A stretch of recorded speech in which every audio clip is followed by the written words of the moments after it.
So a little bit ago, I posted a turnaround of my OC crystal, and a couple people asked me for a little tutorial thing for said turnaround. Now, I sadly do not know how to do a tutorial, so this is going to be more of a walkthrough of my process. And because I did not record my process making crystals turnaround, because I did not expect so many people to see it, I ended up having to make a completely new one with a different OC, Alice. And I did record the entire thing, so this is how I animate my turnarounds. Okay, so before I get into the actual animation process, there are a few things that I do feel like I need to discuss just to be safe, And the first one being, you need to simplify your character designs. I understand you want to draw a lot of these fun details and stuff, My OCs tend to have a lot of details, and trust me, especially if this is your first time doing a turnaround, you're just going to want to leave them out, okay? If you look at my turnaround for Crystal, you notice that she's just wearing a simple green dress with no real detail, it's just solid one color. And if you look at her actual design, she does feature a lot more stuff. Stuff like jewelry, more frilly trims, detailed hair, but I end up just leaving that out for this, so there's less to keep track of, and I could just keep the focus on the quality of the turnaround itself. If your design just has some details that cannot be left out, because they're just so integral to the design, I would recommend leaving it to be its own separate stage towards either the end of the lineup process or just the very last stage at all. It's just going to save you time. It's less to keep track of, especially when there's a bunch of teeny tiny things. Leave the jewelry for later, okay?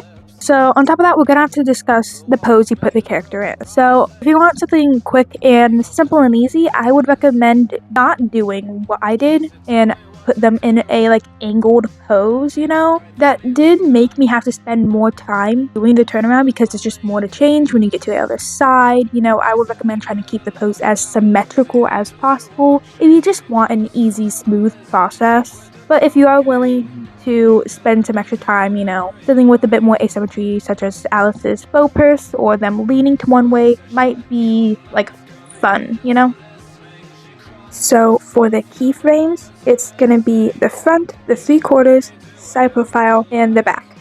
After that, you can just kind of take those poses and flip them and just make any changes needed to match the pose.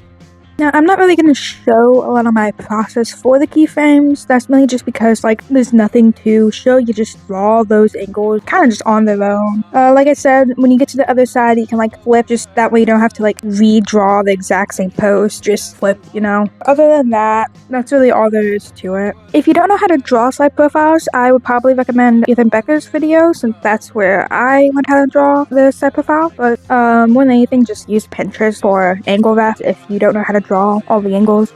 So the way I get my alleged 3D look is from how I do my in-betweens. Now I will not be achieving it in this turnaround because I do not feel like doing that many frames for this project. But you just do the same process, just a couple more extra times to get a more 3D look. What I do is, instead of completely redrawing the same frame with their teeny tiny changes, is I just copy and warp the old frames in order to maintain consistency and to save time. The only flaw with this process really is just the fact that every couple frames they do get a little blurry, a copy of a copy style effect. So all I really do is, if I can, I'll copy the original, but if I need to go off of the changed one, every 4 or so frames I'll just go in and erase the blurriness. And even then, I only really do it on the face and where I want the eyes to be. It's okay to leave a couple lines blurrier here or there because no one's gonna look at every single line in the animation. You just want to focus on the noticeable stuff. So I usually just start with the face, just because it's a nice little guideline for myself. In this, kind of just use the distort to push one eye in to make it look like it's going further in. Then I move the other eye, the nose, and mouth together to move further in to match the shift in distance. And then I just kind of use warp or liquefy to realign the jaw, the angle of the face.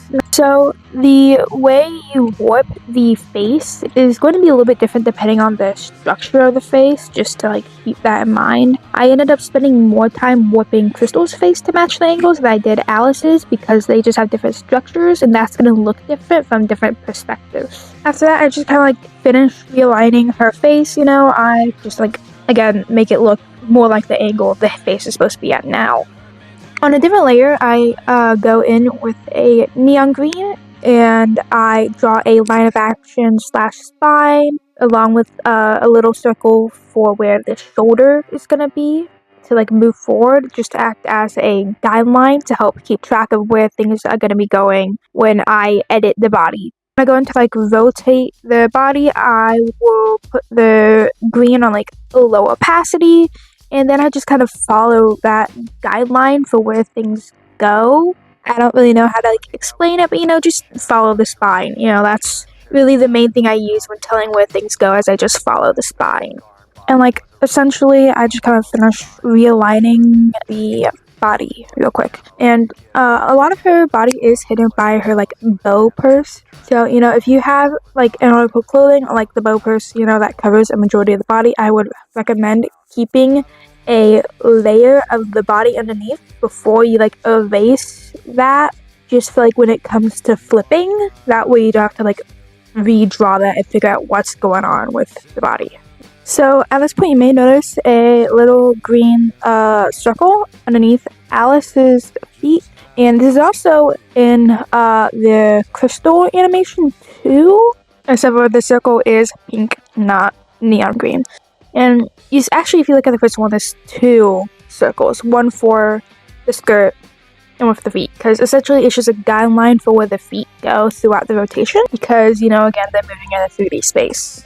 So, if you look at the Crystal one, her feet follow the inner circle while her skirt follows the outer one.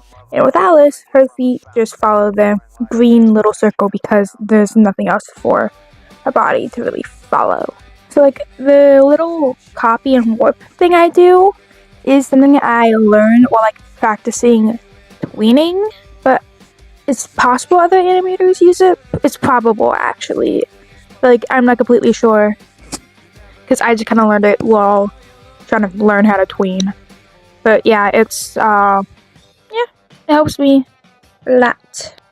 So for the second frame, it's second in between, technically third frame, but I ended up not being as familiar with that angle, so I did make a slightly more like in-depth guide for what I was drawing. I like added more like proportion stuff to what I want to do for the actual drawing itself when I want to realign. At this point, I flipped the canvas just to make sure things look like decent with the pose and stuff. I highly recommend you do this like very frequently throughout the animation process. I cut out a lot of my flipping just because I don't want to like cause any crazy seizures or anything like that, but trust me, I do it very frequently. Essentially, I just repeat the copy and liquefy process as many times as I feel like it up until the Cypher file. I did that a lot more with the Crystal animation, and I probably should have added more frames, but I'm not adding that many frames for this one because this one is just to get my process across, not to like make a crazy good turnaround. For the side profile in between, I usually just do one after the angle, just because I find that to be enough. I do the same process as every other frame, move the shoulder, show the back a bit more, move the face in a tiny bit more, and show the back of the head, yada yada. For the back pose, I usually just do one before and one after. I usually don't add any like crazy change in the movement, just like a little bit to suggest turning. The thing is with animation is you don't have to add as many like frames or details as a lot of people think you do. A lot of times you can just imply the movement and your brain will just fill it in for you. So like I stated earlier, when it comes to the other side, I just kind of flip the previous poses and just fix any details needed, such as like moving Alice's bow purse to the other side and stuff. So because I did a 3/4 for my starting pose instead of a front facing, this is the point where I come in and make that front facing pose. And I should do it sooner, but I didn't. And essentially, after I get that front facing pose done, I use the same copy and liquefy method to make a couple before and a couple after, just to help make it come full, just for some like extra clarity. My art style is naturally pretty damn messy, but like there's usually a standard of cleanliness I do for the cleanup stage of the line art. Now, I will not be fully meeting this standard in this project, just because I don't feel like doing all that. That sounds like just, I'm here to get my process across, not to create an amazing turnaround. So, yeah, I'm not gonna meet my usual standard of cleanup. I am still gonna clean up. So, I usually leave color for like later, but Alice's bow purse was making it a little bit harder to tell where things were. So I ended up going in and coloring the skin and the dress, only just to help add some clarity. So you're gonna see that in the video. So now for the hair. Usually I don't make the hair its own stage, but because the hair is so like big and like detailed, I do leave it to be like its own little step in the process for this specific one, and I did it for the crystal one too. But like throughout the speed paint, I just kind of left it like a generalized silhouette. So at this point, I go in and add the detail, and I just kind of do the say it with me,